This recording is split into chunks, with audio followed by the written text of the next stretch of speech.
Good afternoon, welcome to Arms Apiaries. Hi. Yes, it's the 4th of April, it's the middle of the Easter bank holidays, Easter Sunday.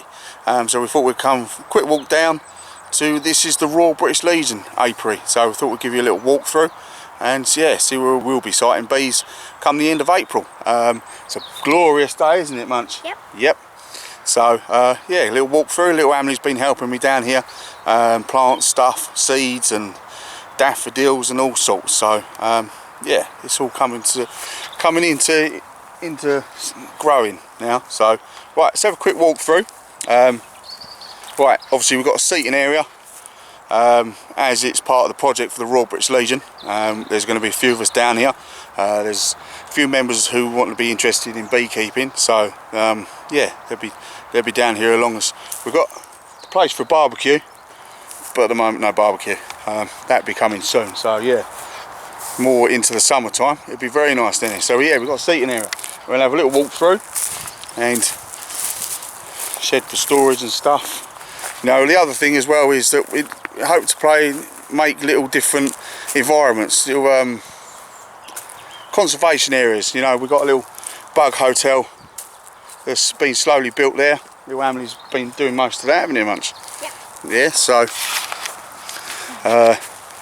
obviously a little log pile down here on the ground. A lot of wildflowers just slowly coming up in the ground now that we can see. So yeah, this is like a little walk-through section. Once this all starts growing, things will be a lot better. So yeah, we've put a pond in for the bees to get their water. There's a lot of fish in there as well. It's gone a bit green because the pump's not quite good enough. But being down here on the apiary, there's no power supply, so unfortunately you've got to use a solar powered pump, which only really works in the bright sunshine, but it is working. Just got to get a little bit more powerful one. Yeah, there was a lot of fish in there though. Yeah, so there still are a lot of fish in there. Yeah, you just can't really see them down at the bottom. They're at the bottom of the pond. So yeah, we put a lot of stones and rocks in the front there, so the bees can land on and take water. But also in the last couple of days I've acquired a bird bath, which would be even better for the bees, finding a source of water. Yeah, so that'd be good. Got a few little cherry blossom, that one there, little cherry blossom, couple of little crab apples that, you know, it all has to feed this time of year. Once the blossom starts coming out, the nectar starts being produced. Yeah, so it's and obviously alongside this is my allotment pitch, so there's going to be a lot more foraging available once. It's not just for vegetables, but also for, there's going to be flowers on there as well, and yeah, we've got a lot of flowers going in at the moment. Stuff starting to grow. Got a lot of rhubarb in there at the moment. A lot of herbs growing: rosemary, thyme, sage, mint, oregano. That's all coming through. And then we walk up the little path into the secure area, which is obviously the cage for the bees, and that's where the bees are going to be situated. So yeah, initially we're going to start with one hive, one colony, because some of these newbies, they might be like I was, daunted with the size of a colony the first year. So we're going to start with one colony. We do have 2 hives, so 1 colony, 2 hives. It's always better to have a spare hive available, and hopefully be called out to a couple of swarms so we can home a swarm in the second hive, which would be pretty cool. So yeah, and eventually we'll have four hives down here. As you can see, they're long stands, enough for 2 hives on each stand. And the idea is, obviously, the bees just head out in that direction, away from anyone that is on the allotments and out there foraging. We've got lots of plants to be growing around the fencing. Got a lot of ivy that's starting to grow in the corners. So yeah, it's look, it's good. It's gonna be great, hey Munch? Yep. Yeah, another apiary. This time, as I say, it's big. It's a much bigger project with the Royal British Legion. So it's brilliant to be starting doing a joint venture with the Royal British Legion. It's yeah, and hopefully this kicks off, then you know there'll be more opportunities available through the Royal British Legion as well. So yeah, brilliant. We're very pleased with that. Looking forward to it, aren't you, Munch? Yep. Hey, enthusiasm. I do like her enthusiasm. She doesn't like bees as much as I do, but she wants to be on YouTube, so got to start somewhere.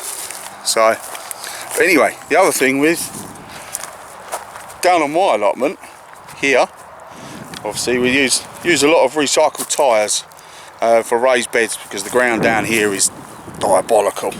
So we put raised beds in, a lot of free tyres that I managed to get from a company close by in Maidstone. Right, the other good thing about my allotment is that at the end of last year, when the ivy starts flowering, noticed there was a lot of bee activity down here on the ground, and when I looked into it, they're actually ivy bees nesting in this area here, from the end of this here all the way up down in the little trough. So what I decided to do is just keep this area clear, so yes, the ivy bees can continue nesting in there. Yeah, so there's a good few hundred in there that I watched in and out making little burrows. I've planted put some plants in there and stuff. Another reason for putting ivy around the outside of the fencing is that it's another source of food for them, nectar and pollen, come the end of the year, once you know all normal foraging has stopped. So yeah, it's very chuffed with that. Actually on my plot there's actually a natural ivy bee nest nesting site, because the soil is really sandy. They do like it sandy and stony, so it's easy for them to burrow into once it dries out. So yeah, we'll start filming those when they start emerging in the end of the year, towards the end of the year. So and the other thing we're trying to do excuse me, a bit more conservation. So especially bumblebee conservation, part of the bumblebeeconservation.org, and through online they do have some tutorials on how to make bumblebee nests. So we've got one here that I made earlier in the year. Hopefully that a bumblebee may come and nest in it. Not at the moment, no, I haven't seen any activity, but yeah, in under that pot is a bumblebee nest. You can find instructions on the bumblebee website, bumblebee conservation website, should I say. They'll tell you how to make them. So underneath that is a bit of chicken wire, which keeps the nest off the ground, and then you fill it full of kapok. Inside a kapok seed is very fine nesting material. You can buy them in Pets at Home and stuff like that. So you put that in there, and then for the entrance, if we can see down now, there's a, is it just there, end of a hose pipe there, which goes down underground into and under the bumblebee nest. That's so when you see a queen flying low across the ground, she's looking for somewhere to nest. So that's the idea, is that she'll fly low, she'll find that entrance, she'll be inquisitive, she'll go down inside it and yeah, find the nest. What they do recommend ideally is using nesting material from like your hamsters or gerbils or mice nest stuff, because they search out the smell of mice. Maybe it's mice urine or something like that, I don't know. So you'll find that bumblebees tend to nest in old mice nests. Yeah, it's because they know mice have been in there and that's the ideal material they use. So so yeah, kapok seeds, you know, it's very fine, you have to pick it out, but it's good, it's brilliant stuff. And yeah, so I won't disturb it. I haven't seen any bees going in and out, but it's best not to disturb it anyway. But there is a lot of bumblebee activity down here. There is a lot. I think I've come across a couple of mice nests in the sheds, but no bumblebees in them. But yes, there's definitely mice down here anyway. So yeah, so that's a bumblebee nest. So we'll be building a lot more of those over on the actual apiary. It's probably 75% battery. A little technical hitch there, it's fine. Yeah, so cut a little project for the, you know, hopefully the school kids if we can get them involved, because they got joint affiliation with the Royal British Legion anyway. So yeah, so we'll show you another thing on the apiary. Obviously we've got this bath here. Initially it was my pond, but I had so many fish it just wasn't big enough for them. So we've kept this as another aquatic habitat. I'm going to fill it more and more with plants, so hopefully frogs and stuff like that will take hold. But at the moment we've got some tadpoles. I want you to point some out to me, Munch. There you go, stand outside, look. That there. Oh, there's like... There's one there and one there. That's it. There's one there. No. That one. And that's your finger, that's it. And there's one swimming. Oh. So yeah, there's...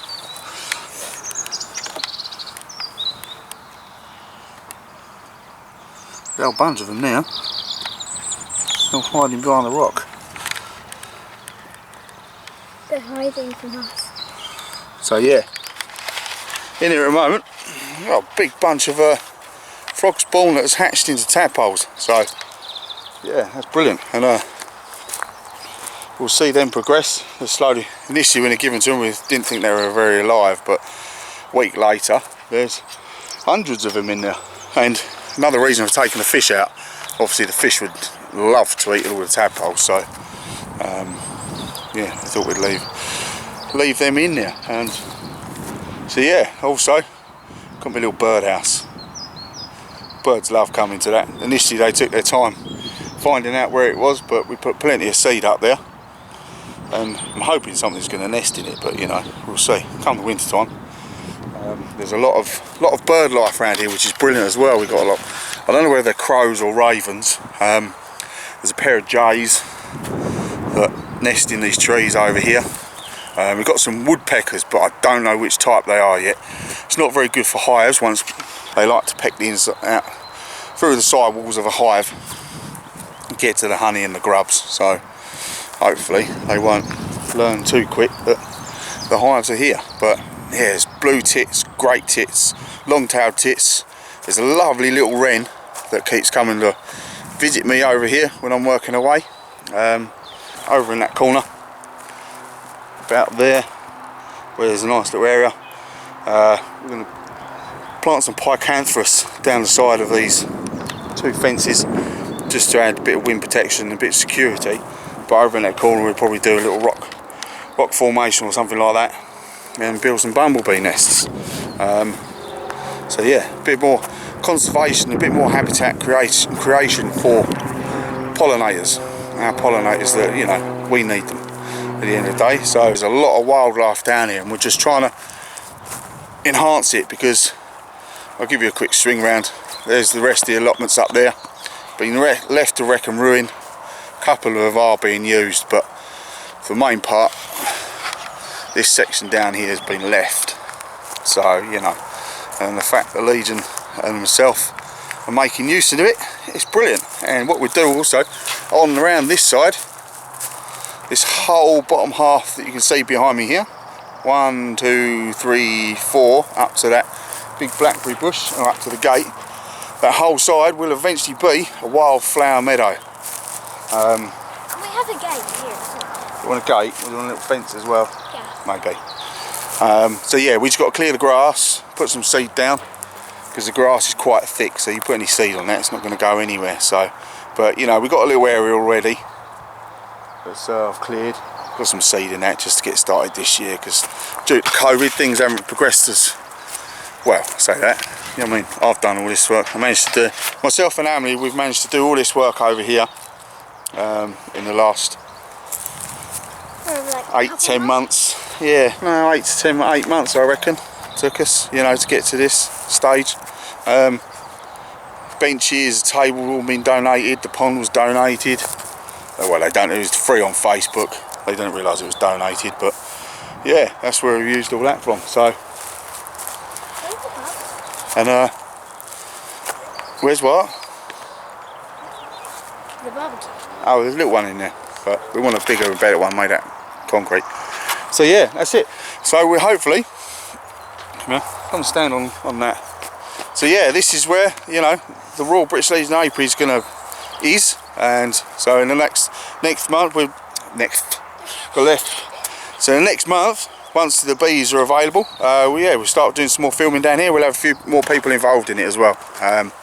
So yeah, some group sessions, and once all the plants start growing and a bit more colour, a bit more variety and variation, yeah, I think it's a great spot for the bees. It's down here, it's out of the way, secure. Yeah, brilliant, can't wait, fantastic, brilliant opportunity to be a joint with the Royal British Legion. Yeah, and obviously the honey's going to be sold here in what is classed as base camp. It's a little cafe park section over the other side. So the honey will be sold locally. Yeah, and goods from the hive eventually when we start making some candles and stuff like that. So, but no, very yeah, it's a brilliant opportunity to be part of it, and can't wait for things to progress. So yeah, thank you very much for watching. If you like this video, hit the like button, and we hope to see you again at Arms Apiaries. Thank you.